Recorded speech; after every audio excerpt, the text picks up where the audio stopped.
NAPABA proudly presents the 2020 NAPABA President's Award to Helen Zia. This award is given to exceptional leaders that have demonstrated an extraordinary commitment to issues of justice and the Asian American Pacific community.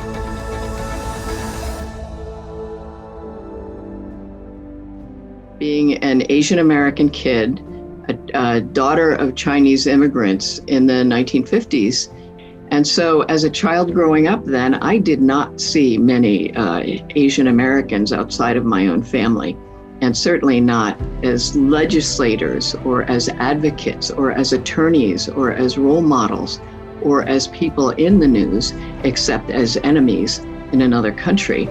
Luckily for me, I also grew up during the great movements of the 60s. I heard the Reverend Dr. Martin Luther King, Rosa Parks, Malcolm X, and Black Americans who were standing up and saying, you know, we are not second-class humans.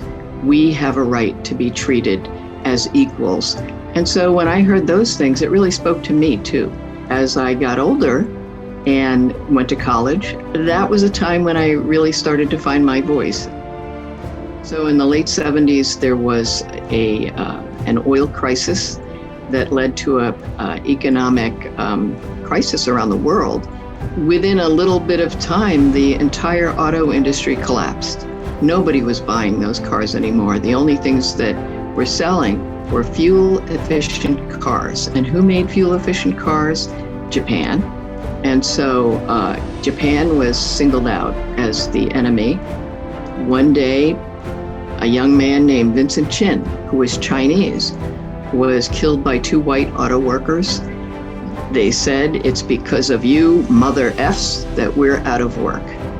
And when his killers, who were, by the way, witnessed by two off-duty police officers, and as they went to the sentencing, the judge sentenced them to probation and a small fine.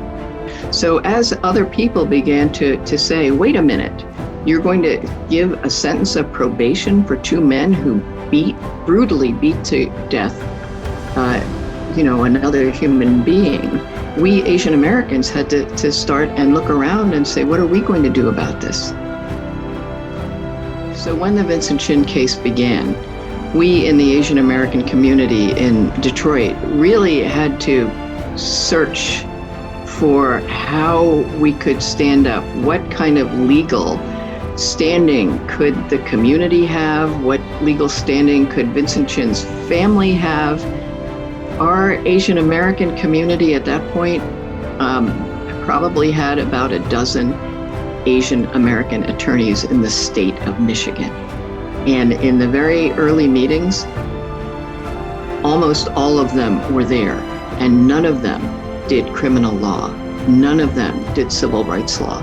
We were really depending on each other. There were moments where we really had to meet and talk about, who can help us. And in those days, there was no internet. There was no way to search for other Asian American attorneys through telephone calls, through family connections. I mean, for me, my brother Hoyt, who was the first president of NAPABA, was there in the Bay Area. He was friends with a community of attorneys, and we were able to reach out to them to just get advice. The Vincent Chin case made very clear we needed to have a way for Asian American attorneys to be our advocates for our communities. Attorneys who were part of the Vincent Chin case supporting us around the country were part of the founding of NAPABA. And that's one reason why NAPABA and the different Asian American bar associations and the different legal affinity groups that there are so important. That's what makes this recognition, this President's Award, so personally just moving and important to me, and such an honor for me to receive. And I do want to thank Bonnie Lee Wolf, the president of NAPABA, for this President's Award, and to thank all of NAPABA, not just for the award, but for everything you do.